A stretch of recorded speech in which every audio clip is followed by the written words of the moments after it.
Hello, this is Catherine Marie, and you're listening to Long COVID Real Talk podcast. Today we have a special treat. We have Patricia here with us to tell her story about having long COVID. Thank you for being with us today, Patricia. Thank you so much for having me. I really appreciate it.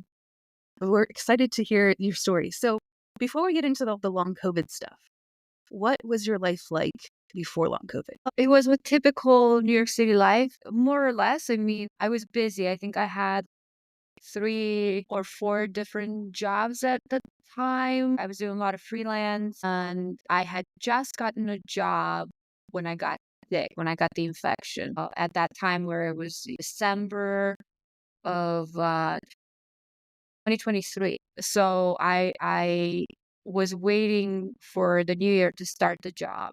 And when I was thinking about how to answer this question, I want to also say, I think it's worth mentioning, I was busy, but it's interesting because we had that period of lockdown and everybody sort of was forced to slow down. And I had just gone through that in my life previously.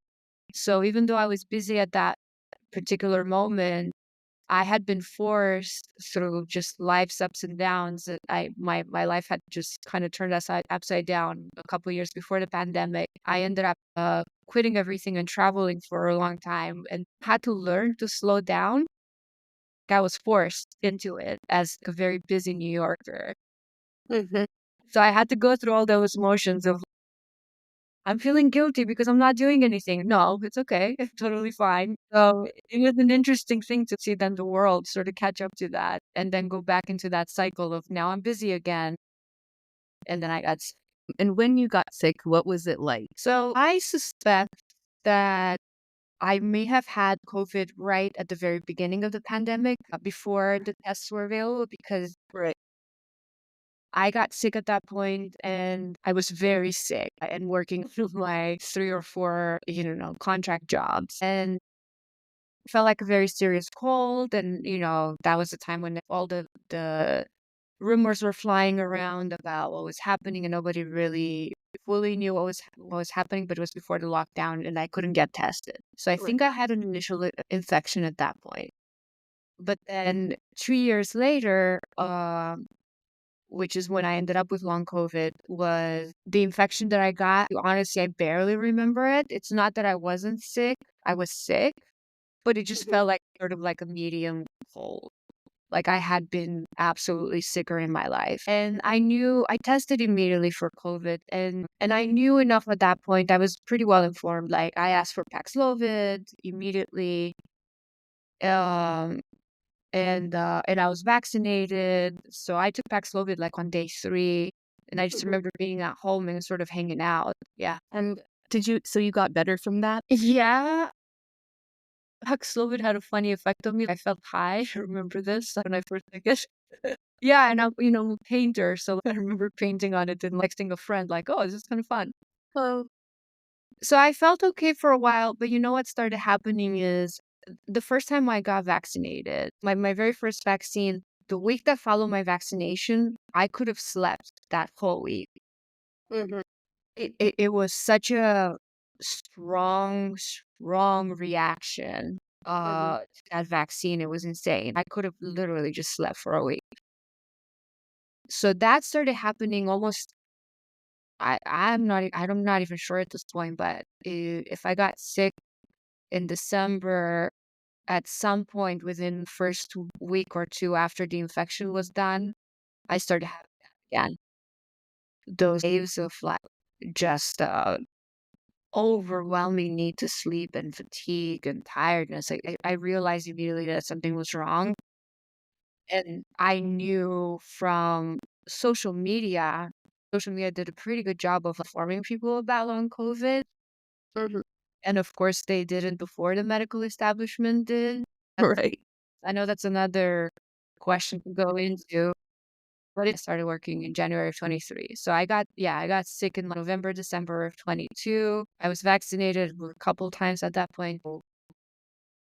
It's really because of social media that I was able to diagnose myself and I knew immediately what was happening. And then what followed was rough. So we can start talking about that. Yeah. How did it change your life? thinking back on it now, I'm afraid to say that I'm symptom free because I'm really just afraid that like it might come back. I have been more or less symptom free for about 5 months. However, for about a year and a half, my life was upside down, completely upside down. I started my new job, like full-time office job, which is what I'm working now, in January of 23. I was lucky. I was recruited into this job, so it's somebody that I had worked with previously and knew me. I just feel like the universe care of me on this because he's been extremely understanding. So my first week on the job, it was horrendous, and I knew this was going to happen already. I couldn't for the first couple of months, I didn't have a full day on the job. Couldn't. Like my body would shut down after a few hours. Mhm. And I think a lot of long COVID sufferers are very familiar with this, Mhm. where I just had a window of a few hours where I could be what we consider to be normal. And now Mhm. I'm even questioning that terminology after everything I went through. Yeah. Um, but it was thinking back on those early months, it was like a switch was turned off. That's what it felt like. And I remember one particularly like terrifying day where I was staring at an email or a simple like Word document and Mhm. could not think what I needed to do. It's something I had done a million times. And Mhm. just my brain just couldn't put those pieces together. So yeah, the fatigue for me, the fatigue was wild. And so I would spend like weekends in bed, not be able to do much, barely be able to get out of bed. And it took me a while to get diagnosed. And of course, I encountered the problems that I know a lot of people have encountered going to a doctor. And first doctor I saw literally asked me, "Are you sure you're drinking enough coffee?" Yeah, I'm trying to be polite, but Yeah. I did all the blood tests, all of that. It came out looking perfect. Mhm. So I was very lucky that in like March, I was able to get into the long COVID research clinic at NYU because I live in New Okay. York and they literally just had an opening. I had reached out, I knew that they existed somehow, reached out to them. And they called me one day, somebody dropped out, can you come in like tomorrow at like 2 p.m.? And that's what I did. So I found an amazing doctor and he was with me throughout much of this. He tried to he listened to me for an hour, which was after trying to see doctors who like dismiss you to actually like have somebody listen to you for a whole hour is remarkable. All of my symptoms, all of the ups and downs, so I've just been in a lucky position to be able to find that. And then we tried an experimental treatment. So for months, for like a year actually, more than a year, I took daily antihistamines and an antacid that is sold over the counter. I'm happy to provide a link for you because I shared it with Probably Pepsid or famotidine. that one, yes. So I took that for like, yeah, and it made a difference. It made a difference for sure. I think so. And it like the everything kind of developed. I mean, it kind of went from like fatigue to things like dizziness and strange. The things that I don't even have names for, just like my body feeling extremely strange and like just palpitations. I saw Mhm. characters, the brain fog that would come and go. For months, I couldn't look at my phone screen. My phone screen would make me nauseous. Mhm. I mean, just the sort of like the universe of symptoms and everything that your body just goes through. It was wild. And I ended up in the ER one night. This disease, and I'm grateful that much is being written about, has been written since and like searched, but just the way that it's impacted us and still with so much knowledge on it or investigation, there are still people I will talk to people who are like, yeah, I haven't been quite the same since COVID, but they still somehow never heard of long COVID. Right. And it's, to me, it's so interesting. I try to have that conversation with them. Wait, it's only been since COVID. I think everything has been a cumulative path to recovery.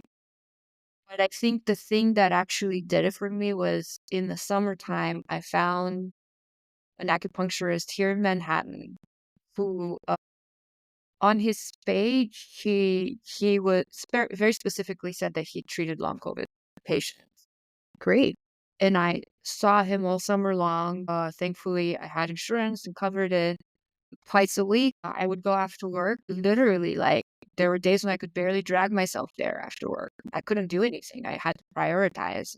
I had to I had to learn how to live my life throughout the process, and how to set priorities, and what I done and what is optional. It becomes very, very clear. Yeah, I went twice a week to him.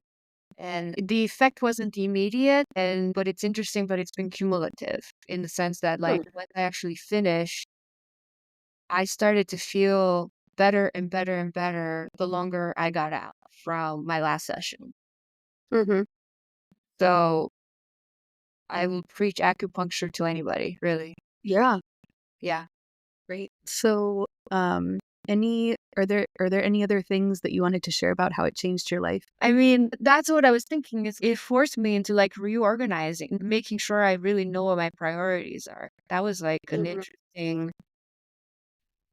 That was something that I became aware of at some point, because you just don't have the energy to do everything, and you have to have your store of energy. I had POTS just like everybody else, and had to eat a lot more salt than I ever ate in my life. I still slept for way more than I ever did in my whole life. That's just probably being a baby.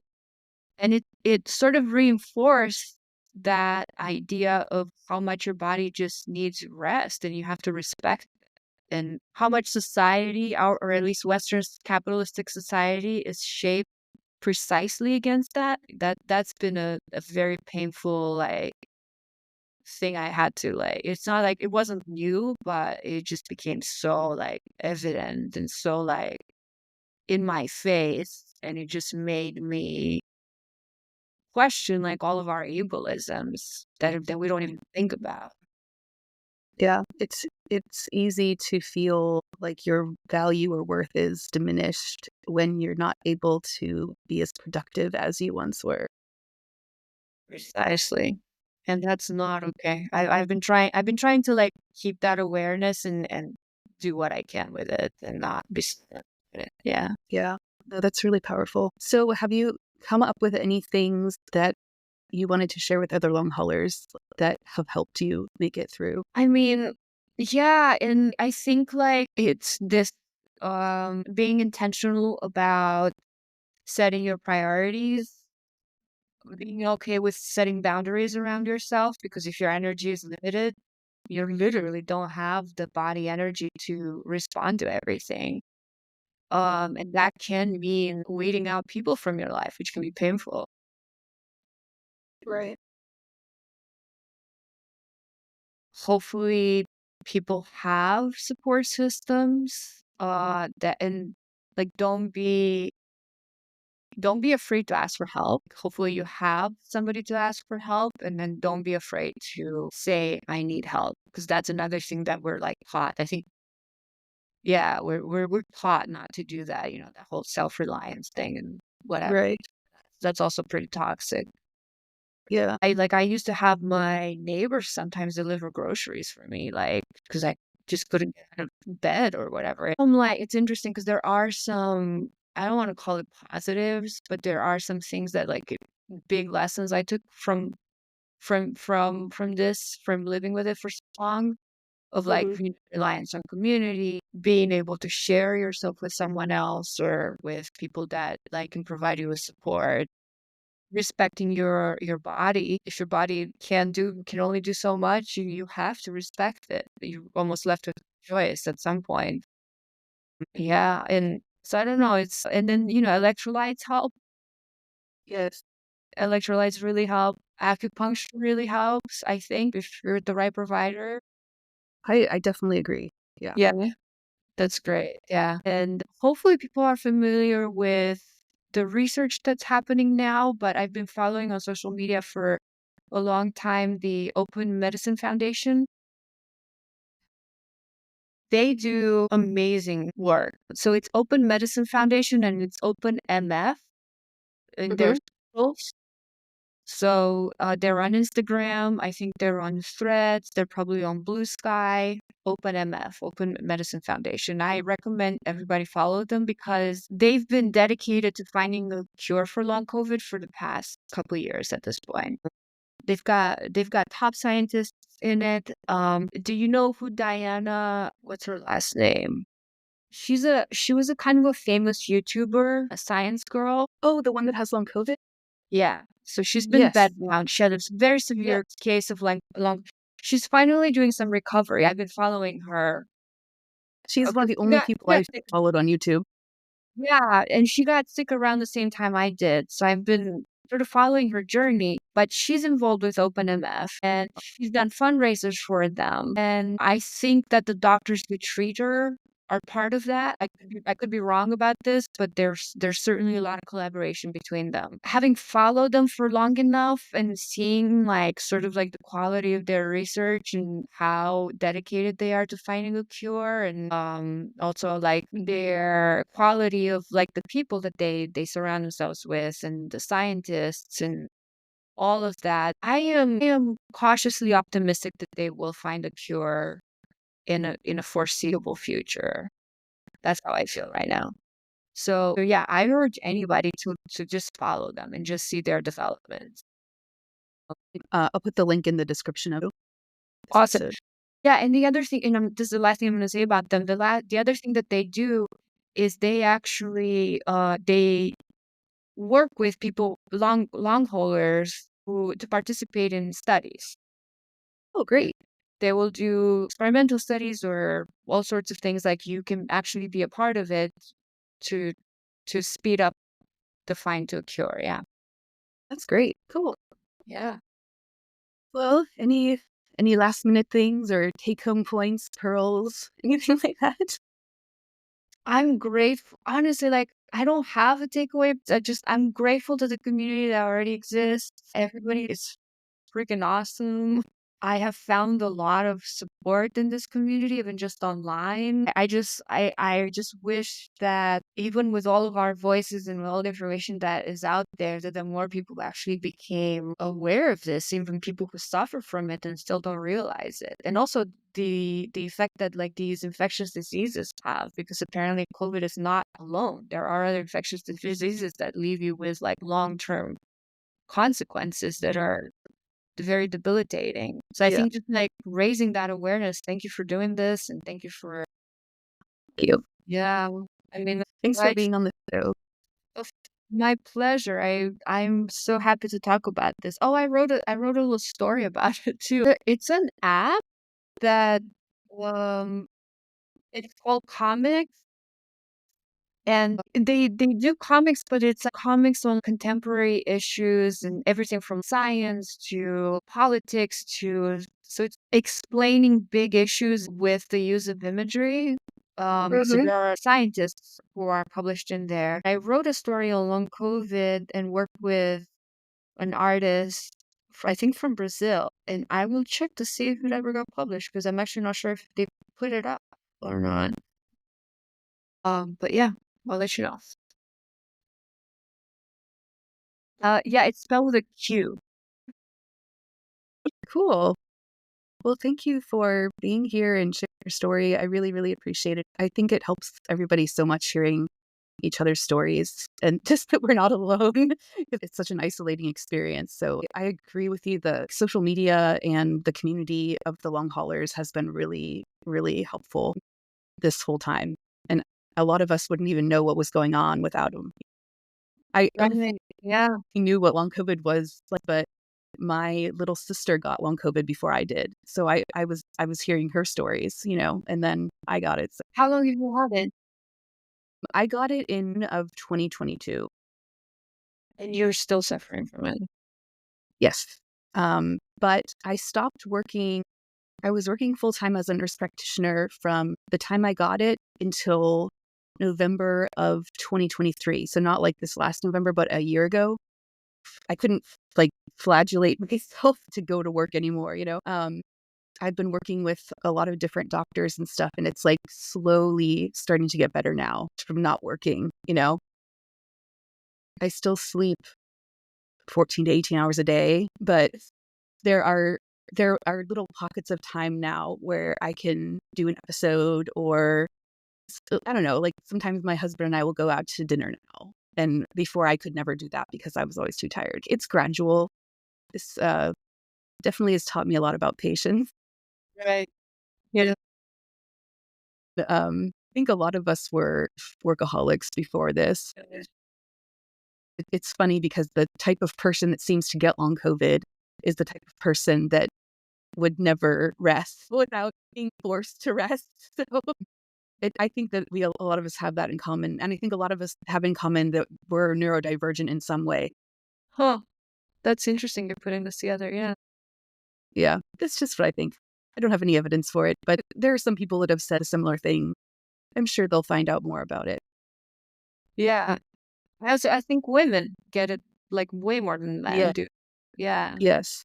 And I have Yes. my own theories about that too. Well, thank you again. Thank you. And Thank you. we will talk again real soon. Thank you. It's great to meet you. You Bye. too.